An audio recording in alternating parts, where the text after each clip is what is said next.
Using a fishing rod.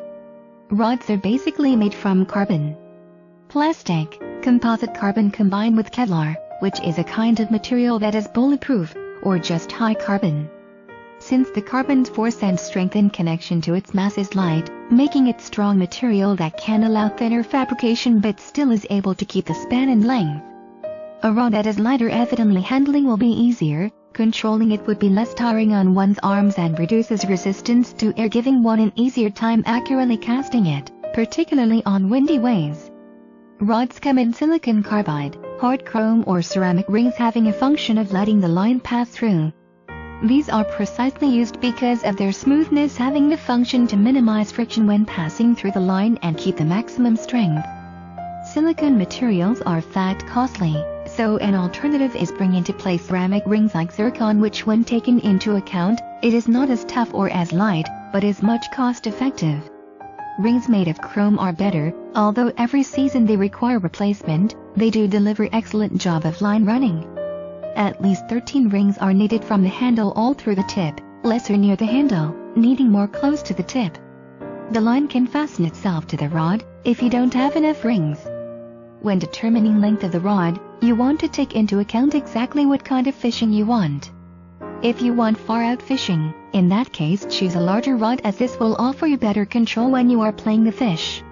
If you are planning to go fishing in an area that is enclosed, you will need a shorter rod. Normally, the safe rod size to choose is 13 ft, 3.9 m. This is lengthy enough for a waggler but does not cast out too far. Handles. Handles are made from either cork or foam. Whichever you choose, this is a matter of preference. Just try handling both materials so you can have a good feel before buying it. Action. Action is the term used in describing how the rod will bend when it is placed under the lot of strain and effort of a fighting fish. There are two types of tip on a rod, the hollow and splice tips. Hollow tips are good in catching carp, tench and chub, which have a progressive or developing action, making it sharp for quick bites, yet proficient enough to manage long-distance strikes. Splice tips are spliced to the end with 2 feet solid carbon. This rod is sharper, so it is a good pick for fast-acting fish. When choosing a rod, these questions will help you pick the right one. 1. How frequent and where do you fish? Are you a beginner, a weekend warrior, or a tournament pro? If you are just starting out, you may need to budget and spend less money on your first rod. Once you learn the techniques and once you have decided that fishing is for you, that is the time to spend on more specific rods. 2. Freshwater or saltwater fish? While there are a few rods that can be used for both fresh and saltwater fish, most rods are made for a specific purpose and application. 3.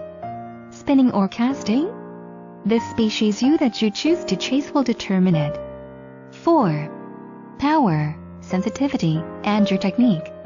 The rod should match the way you enjoy fishing. If you like to fish with lures, then you should look for a rod that is comfortable enough to cast frequently all day long.